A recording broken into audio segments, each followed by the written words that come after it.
Allahu Akbar, Allahu Akbar, Allahu Akbar. Allahu Akbar, Allahu Akbar, Allahu Akbar. Allahu Akbar, Allahu Akbar, Allahu Akbar. La ilaha illallah, Allahu Akbar, Allahu Akbar, walillahil hamd.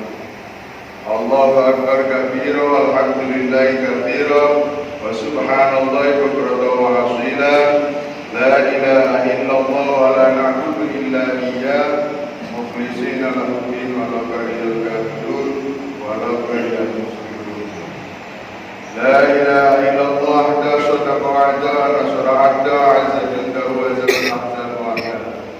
La ilaha illallah wallahu akbar, Allahu akbar, Allahu akbar, walillahil hamd. Alhamdulillahil qahir. Inna a'tainakal kautsar fasholli li rabbika wanhar inna syani'aka huwal abtar. Asyhadu an la ilaha illallah al-wahidul qahhar wa asyhadu anna sayyidana Muhammadan abduhu wa rasuluhu sayyidul jinni wal bashar. Allahumma shalli wa sallim ala sayyidina Muhammad nuril anwar wasiril asrar wal firya bibabil yasar wa ala alihil adhar wa ashabil ahya adada ni'amillahi wa idhari. Amma ba'du, wa ya ma'asyiral muslimin wal muslimat, jamaah salat Idul Adha rahimakumullah, usikum wa nafsi bitaqwallah wa fazal muttaqun.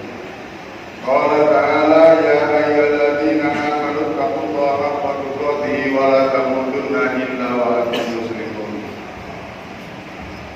Jamaah salat Idul Adha yang dimuliakan oleh Allah Subhanahu wa taala. Pertama, mari kita bersyukur kepada Allah atas segala nikmat, atas segala inayah, atas segala hidayahnya, sehingga kita bisa mengikuti kegiatan sholat Idul Adha secara berjamaah pada pagi hari ini. Nomor dua, mari kita selalu meningkatkan takwa kita kepada Allah Subhanahu wa taala dengan cara menjalankan perintahnya dan menjauhi larangannya. Semoga dengan usaha itu kita menjadi orang-orang yang dicintai Allah dan sebagai tanda-tanda orang yang ditempatkan di surganya Allah. Amin. Jamaah salat Idul Adha yang dimuliakan Allah, pada hari ini, tepatnya pada hari Jumat tanggal 10 Dzulhijjah 1441 Hijriah atau tanggal 31 Juli 2020 Masehi, kita memasuki hari istimewa, hari yang memiliki banyak nama. Satu, ada yang menamakan Idul Haji. Dua, ada yang menamakan Idul Akbar. Nomor tiga, ada yang menamakan Idul Adha. Dan keempat adalah Idul Kurban. Nama-nama tersebut memiliki latar belakang. Satu, disebut Idul Haji karena biasanya sebagian orang Islam yang dibilang mampu pergi melaksanakan rukun Islam yang kelima, yaitu haji. Akan tetapi karena pandemi corona yang mestinya berangkat tahun ini ditunda tahun 2021 dan ibadah haji di Mekah tetap diselenggarakan tapi khusus untuk orang Arab Saudi. Jamaah yang terhormat, mikot zamani atau manjingi waktu melakukan ibadah haji itu dimulai bulan Syawal, berakhir bulan Dzulhijjah, berarti 3 bulan. Akan tetapi rukun dan wajib haji banyak dilakukan kisaran tanggal 8 sampai 13 Dzulhijjah, sehingga hari raya ini disebut Idul Haji. Sebagian orang Islam yang haji itu mengunjungi rumah Allah. Itu bukan berarti Allah menetap di dalam Ka'bah. Atau kita sholat disuruh menghadap Ka'bah, itu juga bukan berarti Ka'bah itu perlambang Allah. Akan tetapi semua itu karena perintah. Sekali lagi kami tegaskan, karena perintah. Oleh sebab itu ada omongan yang kelihatannya remeh tapi menyebabkan orang yang mengatakan menjadi kafir. Seperti omongan gini, andaikan Allah itu perintah kepadaku agar sholat menghadap ke Australia atau ke Tenggara sana, maka aku tidak akan nurut. Omongan atau perkataan seperti ini menyebabkan kafirnya yang ngomong. Mengapa? Karena melibatkan kalimat tidak nurut pada perintah Allah. Meski kenyataannya Allah tidak memerintah seperti itu. Dan juga dikhawatirkan ada orang yang memojokkan Islam, menuduh orang Islam sholat menghadap Ka'bah. Ka'bah itu tersusun dari batu. Berarti orang Islam itu menghadap seperti berhala. Karena berhala terhadap apa itu terbuat dari batu. Jamaah sholat Idul Adha yang dimuliakan oleh Allah, yang jelas jawabannya itu seperti firman Allah yang terdapat dalam surat Al-Quraisy.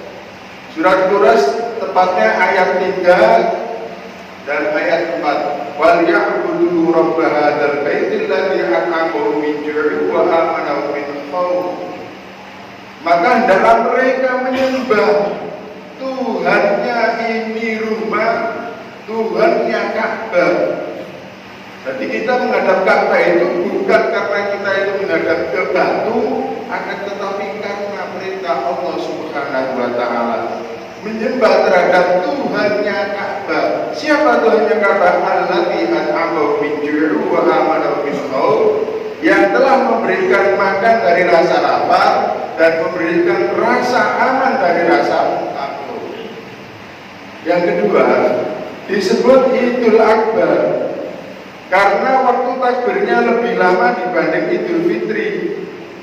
Takbir Idul Adha dimulai setelah sholat subuhnya hari Arafah atau tanggal 9 Dzulhijjah, berakhir setelah sholat asar hari Tasyrik yang ketiga atau tanggal 13 Dzulhijjah. Takbir Idul Fitri hanya ada satu, yaitu mursal. Sedang takbir Idul Adha itu ada dua, yaitu mursal dan muqayyad.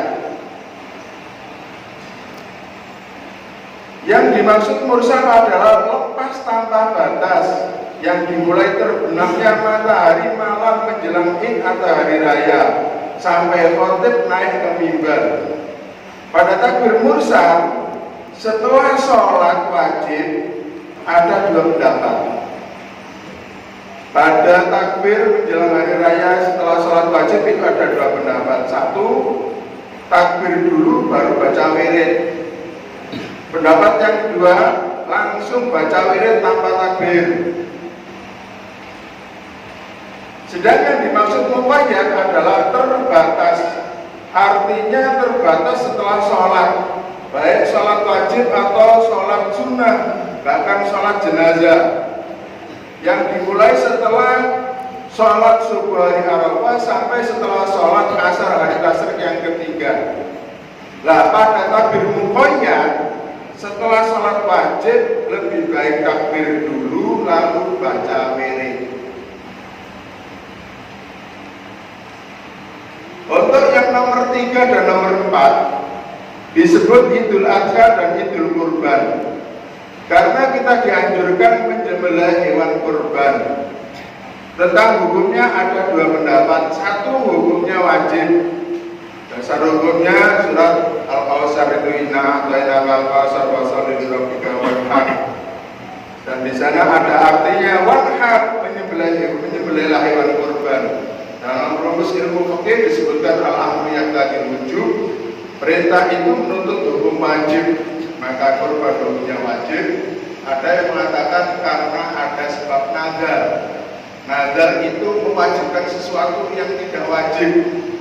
Seperti ada yang mengatakan bahwasanya kurban itu sunnah, kemudian mewajibkan terhadap dirinya, aku harus kurban. Andai kata demikian, aku harus kurban. Itu itu wajib dan wajib dilaksanakan. Yang kedua, hukumnya sunat. Sunat pun juga dibagi dua. Ada yang berpendapat sunat kifayah, ada yang mengatakan sunat muakkadah. Dan dasar hukumnya hadis Rasulullah Shallallahu Alaihi Wasallam, "Qala umirtu bin nahri wa huwa sunnatul lakum rawatul mudhi." Aku diperintah korban dan itu sunat bagimu. Riwayat dari Imam Ad-Darqutni kutiba alayya nafsu wa laysa biwajibin alaikum. Diwajibkan bagiku untuk korban tapi itu tidak wajib bagi kalian.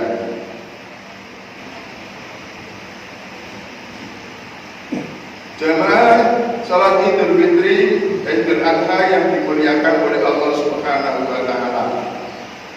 Bagi yang saat ini korban tadi sudah diumumkan jumlah kelompoknya 8, untuk kambingnya 40. Yang perlu diperhatikan, mari kita dengarkan firman Allah dalam surat Al-Hajj ayat 37 yang sering dibaca dalam sholat Idul Adha juga, layyana Allahu walakiyana taqwa minkum.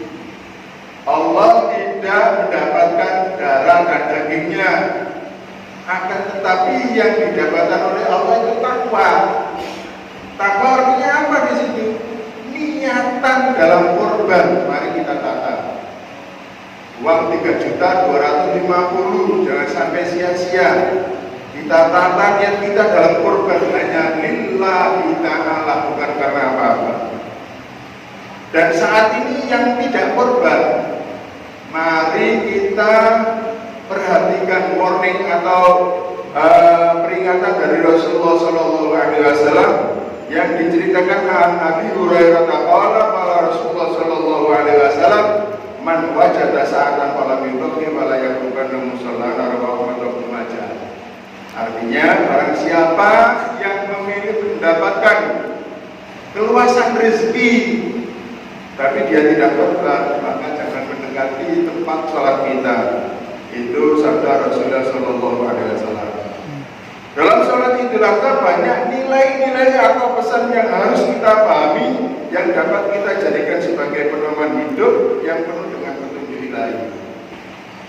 Tersebut dalam kitab Nailul Autar milik Imam Syaukani ada sebuah nukilan yang bunyinya, qalu ya Rasulullah ma hadil atawi qala sunnatu abikum Ibrahim. Artinya sahabat bertanya kepada Rasulullah, ya Rasulullah, apa udhiyah ini? Rasulullah menjawab, itu adalah perbuatan bapakmu yaitu Nabi Ibrahim. Nah, melalui hadis tadi menunjukkan Idul Adha erat sekali dengan perjalanan Nabi Ibrahim alaihissalam. Untuk itu mari kita mengikuti cerita perjalanan hidup Nabi Ibrahim alaihissalam yang ada dalam Al-Quran.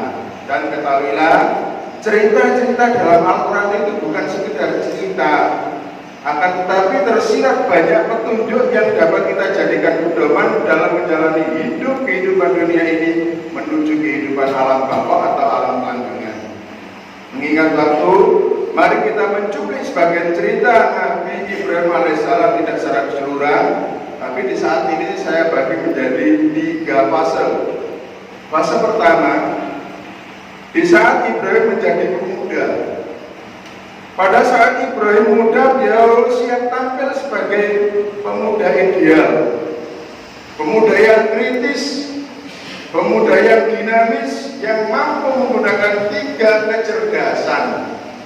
Kecerdasan pertama yaitu kecerdasan intelektual atau kecerdasan akal. Seluruh waktu beliau digunakan untuk mencari pencipta dirinya, pencipta orang tuanya, dan pencipta dunia seisinya. Yang sering kita dengar cerita Nabi Ibrahim ketika keluar malam dan melihat bintang, ternyata di akhir malam bintang itu terbenam. Aku tidak suka terhadap Tuhan yang terbenam. Kemudian melihat bulan pun juga demikian, melihat matahari pun juga demikian. Dan kesimpulan akhirnya karena bimbingan Allah Subhanahu wa taala menemukan sebuah kesimpulan, inni wajjahtu wajhiya lilladzi fataras samawati wal arda hanifan musliman wa ma ana minal musyrikin. Aku mau menghadap wajahku pada Zat yang menciptakan langit dan bumi secara tunduk, dan aku tidak termasuk orang yang musyrik. Tersebut dalam surat Al-An'am ayat 79. Dan juga sewaktu muda beliau mengkritisi atau menentang kemusyrikan masyarakatnya, mengajak dari penyembahan berhala menuju penyembahan Rabbus samawati wal ardh, Tuhan pencipta langit dan bumi. Beliau lakukan itu dengan sikap tegas, sikap keras, penuh etika atau sopan. Singkatnya, bila kita meneladani Nabi Ibrahim waktu muda, maka jadilah pemuda yang selalu mencari kebenaran dan melakukan kebenaran, menjauhi kesalahan, menentang kemungkaran, dan selalu melakukan kebaikan. Rasulullah selaku pemandu agama Islam telah bersabda, sab'atun yudhilluhumullahu yawma la dhilla illa dhilluh. Ada 7 orang yang akan mendapatkan naungan dari Allah pada waktu tidak ada tempat berteduh kecuali tempat berteduhnya Allah. Di antaranya sabun nasa'afi ibadatillah, yaitu pemuda yang tumbuh kembang beribadah kepada Allah Subhanahu wa Ta'ala. Nah, ibadah kepada Allah itu apa? Melakukan semua kebaikan karena Allah, bukan karena yang lain. Untuk kecerdasan emosional, yang kedua adalah kecerdasan emosional. Beliau cerdik dalam melawan kezaliman dan kekerasan Raja Namrud. Yang ketiga adalah kekerasan atau kecerdasan spiritual.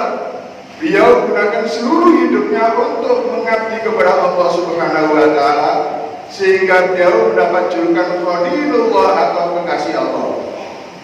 Jadi Nabi Ibrahim itu pantas untuk dijadikan top model bagi pemuda atau sebagai qudwah, panutan, karena beliau pemuda yang bersikap dinamis, bersifat berkembang dan maju, bersikap akademis, benar ilmiah, bermental kritis, berani menentang kesalahan, dan tidak lupa selalu etis atau sopan. Dibuktikan ketaatan apa itu sopan Rasulullah, apa itu Nabi Ibrahim ini dibuktikan ketaatan Nabi Ibrahim pada ayahnya ketika disuruh menjual berhala. Beliau masih mau menjual berhala tapi menghindar dari kemusyrikan dengan cara menawarkannya berhala-berhala yang gak bisa memberi manfaat dan madorot, sekaligus berjuang menunjukkan berhala itu tidak mampu apa-apa. Untuk fase yang kedua, ketika Nabi Ibrahim menjadi bapak, beliau adalah bapak yang soleh, bapak penyayang dan bijaksana. Kesalahan beliau terbukti melalui putra-putranya. Bukankah kita telah mendengar ada kata bijak, anak adalah lambang orang tua. Bila anak omongnya kasar itu menunjukkan orang tuanya kasar. Bila anak omongnya sopan maka itu menunjukkan lambang orang tuanya berdiri dengan kesopanan. Bila anak berwatak keras itu pun juga perlambang dari didikan orang tua. Allah Subhanahu wa Ta'ala telah berfirman, wa basyarna bi ghulamin halim dalam surat As-Saffat, ku berikan kabar gembira Nabi Ibrahim itu dengan anak yang bijaksana yaitu Nabi Ismail. Wa basyarna bi Ishaq nabiyyan minasalihin, ku beri kabar gembira dengan datangnya anak yang bernama Ishaq yang menjadi nabi. Wa lahu Ishaq wa Yaqub wa kullan ja'alna nabiyya, dan untuk beri Nabi Ibrahim itu anak berupa Nabi Ishak dan juga cucu yang bernama Yakub, kedua-duanya itu menjadi nabi. Nah, putra-putra beliau banyak yang jadi nabi. Nabi Ishak terlahir dari ibu Sarah, punya anak Nabi Yakub, dan semua nabi-nabi Bani Israel seperti Nabi Musa dan Nabi Isa. Nabi Ismail terlahir dari Siti Hajar, punya anak beranak sampai Nabi Muhammad SAW, sehingga Nabi Ibrahim disebut Abul Anbiya wal Mursalin, artinya bapak para nabi dan para utusan. Nabi Ibrahim juga tampil sebagai bapak yang penyayang dan bijaksana. Terbukti siratan makna yang terdapat pada firman Allah surat As-Saffat ayat 102. Fangdur madza tara, Artinya maka awalan apalan saya qala ya bunayya inni ara fil manami in anni akbaru durmada tara. Maka ketika Ismail mencapai usia usaha, lalu Ibrahim berkata, wahai anakku, aku melihat dalam tidur atau bermimpi, aku menyembelihmu. Maka pikirkan apa pendapatmu. Panggilan wahai anakku itu menunjukkan orang yang mengatakan bersifat penyayang. Berarti Ibrahim adalah bapak yang penyayang. Agama Islam sangat menganjurkan pada pemeluknya agar bersifat penyayang. Rasulullah bersabda, irhamu man fil ardi yarhamkum man fis sama. Kasihi, sayangi semua yang ada di bumi, kamu akan disayangi semua yang ada di langit. Nah, sifatnya termasuk sifat yang baik. Ada sebuah makalah, man hasana husina. Barang siapa berbuat baik dibalas dengan perbuatan baik juga. Atau orang Jawa mengatakan sapa sing nyuwek ya juga. Dan juga ada sebuah makalah, malam yarham lam yurham. Bahasanya orang yang tidak sayang pada orang lain tidak akan disayang. Kalau ingin disayang berarti harus menyayang. Melalui dawuh durmadatar yang artinya pikirkan apa pendapatmu, itu menunjukkan Ibrahim adalah bapak yang bijaksana, bapak yang memberi kesempatan pada anaknya untuk berpendapat. Tidak mentang-mentang sebagai orang tua lalu main perintah tanpa memberi kesempatan anak untuk berpendapat. Itu namanya tidak bijaksana. Karena Ibrahim adalah bapak yang soleh, bapak yang penyayang, dan bapak yang bijaksana, maka terlahir anak-anak yang soleh dan penyayang juga bijaksana. Pepatah mengatakan, keruh atau jernihnya air di hilir itu tergantung keruh atau jernihnya air di hulu.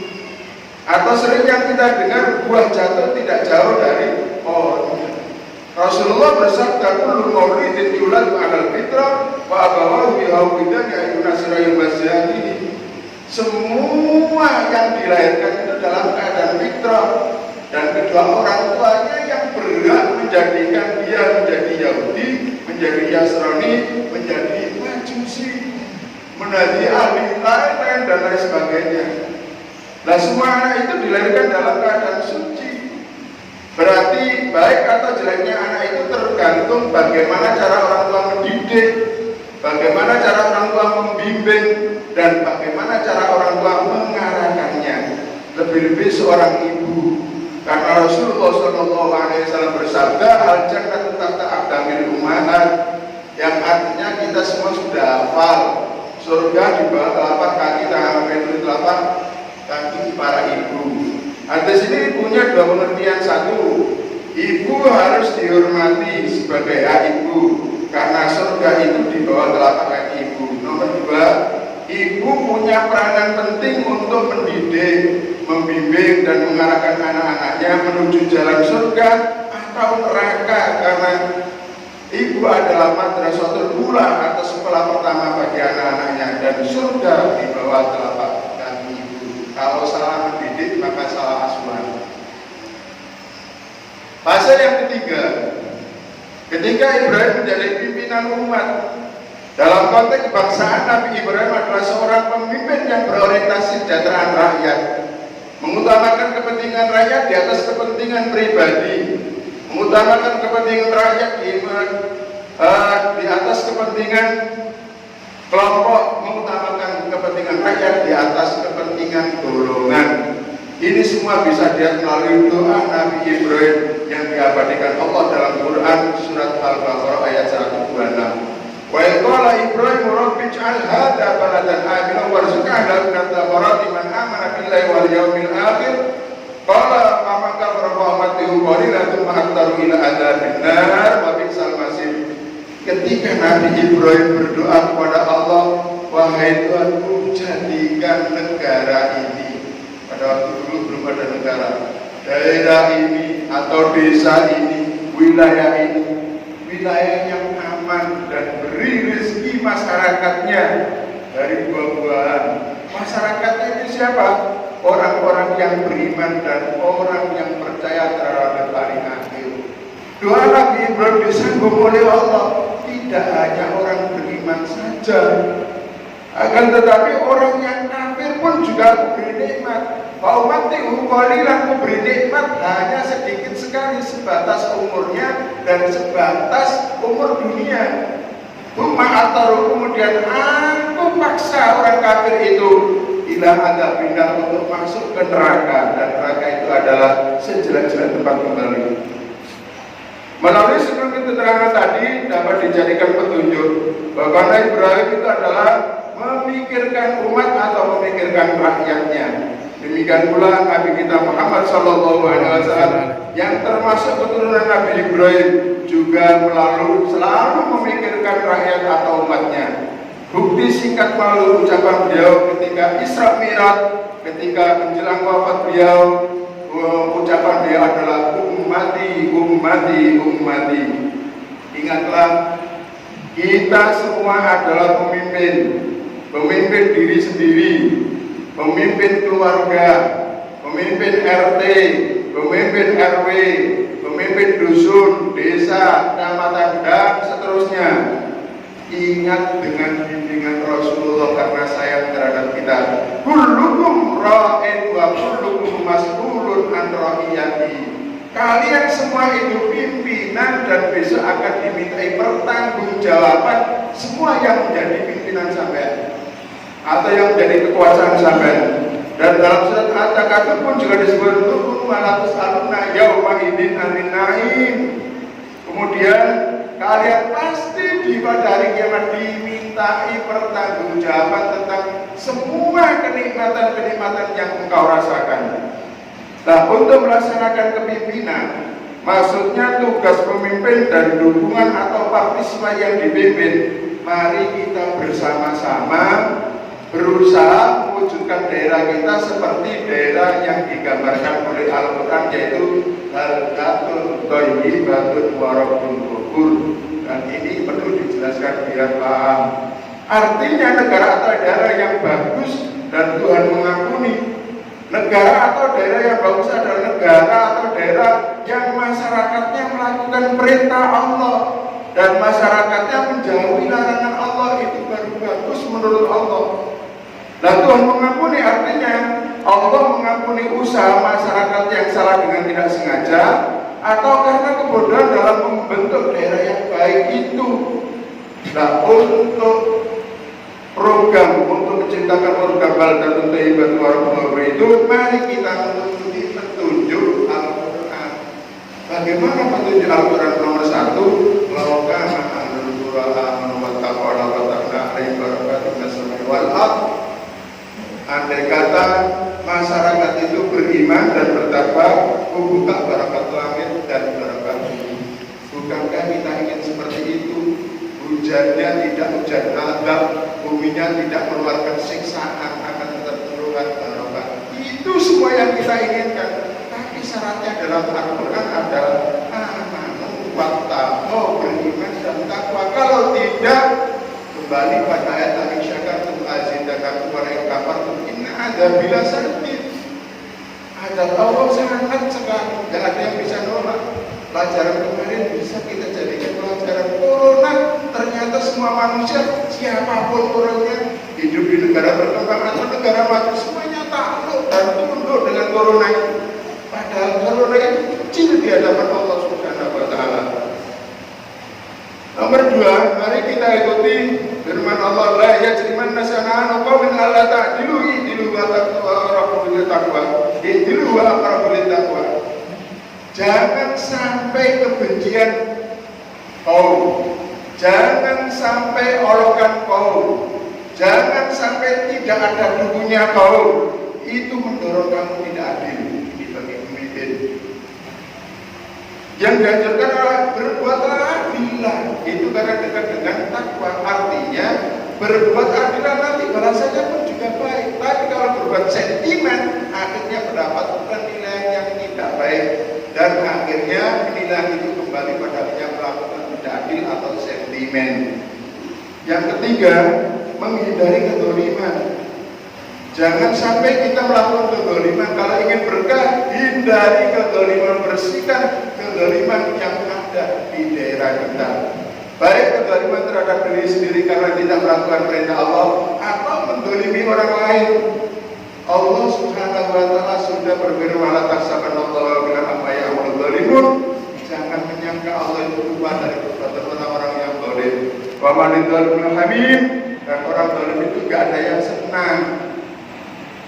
Dan nomor berikutnya adalah memperbanyak istighfar. Wa istaghfiru innahu kana ghaffara yursilis sama alaikum bidrara, dan selanjutnya yang sering kita dengar. Banyaklah beristighfar, karena dengan istighfar itu Allah akan mengirimkan hujan. Kita tidak ingin hujan itu terlambat pun juga tidak ingin. Untuk itu kita bersama-sama mari istighfar kepada Allah. Setelah sholat jangan sampai cepat pulang, istighfar dulu, cepatkan istighfar, lebih istighfar bersama-sama. Demikian yang dapat saya sampaikan dalam Idul Adha ini. Semoga manfaat. Barakallahu li wa lakum fil Qur'anil azim. Wa nafa'ani wa iyyakum bil ayati wa dzikril hakim. Innahu was-sami'ul 'alim. Allahu akbar, Allahu akbar, Allahu akbar. Allahu akbar, Allahu akbar, Allahu akbar, Allahu akbar. Alhamdulillahirabbil alamin. Ar-Rahmanir Rahim. Maliki yaumiddin. Asyhadu an la ilaha illallah wa la syarika al-malikul haqqul mubin. Wa asyhadu anna sayyidina Muhammadan abduhu wa rasuluh sayyidul anbiya'i wal mursalin ala alihi wa ashabihi ajma'in ila yaumiddin. Amma ba'du. Wa ya jamaah salat Idul Adha rahimakumullah. Usikum wa nafsi bittaqwallah. Qala Allah Ta'ala fi kitabil karim, innallaha wa malaikatahu yusholluna 'alan nabi ya ayyuhalladzina amanu shallu 'alaihi wa sallimu taslima. Fajibullaha ila ma ta'akum wa sallu wa sallimu 'ala man billahi wa ta'akum. Allahumma salli wa sallim 'ala sayyidina Muhammad wa 'ala alihi wa ashabihi wa man tabi'ahum bi ihsan ila yaumiddin. Warhamna ma'hum bi rahmatika ya arhamar rahimin. Allahumma ighfir lil muslimina wal muslimat wal mu'minina wal mu'minat al ahya'i minhum wal amwat innaka qaribun mujibud da'wat. Allahumma ighfir li ummati sayyidina Muhammad. Allahumma aslih ummata sayyidina Muhammad. Allahumma tajawaz an ummati sayyidina Muhammad. Allahumma ij'alna min ummati sayyidina Muhammad. Allahumma inna nas'aluka minal khairi ajilihi wa ajilihi wa na'udzubika minasy syarri ajilihi wa ajilihi. Wa Allahumma inna nas'aluka minal khairi ma fa'alahu nabiyyuna Muhammadin sallallahu alaihi wasallam wa minasy syarri ma ista'wadahu bika nabiyyuna Muhammadin sallallahu alaihi wasallam. Allahumma ighfir lana wa li ikhwanina alladziina sabaquna bil iman wa la taj'al fi qulubina ghillan lil ladziina amanu rabbana innaka ra'ufur rahim. Allahumma taqabbal minna innaka antas samiul alim wa tub 'alaina innaka antat tawwabur rahim. Rabbana atina fid dunya hasanah wa fil akhirati hasanah wa qina adzabannar. Ibadallah innallaha ya'muru bil 'adli wal ihsan wa ita'i dzil qurba wa yanha 'anil fahsya'i wal munkar wal baghi ya'idukum la'allakum tadhakkarun. Wadhkurullaha yadhkurukum washkuru 'ala ni'amihi yazidkum. Wassalamu alaikum warahmatullahi wabarakatuh.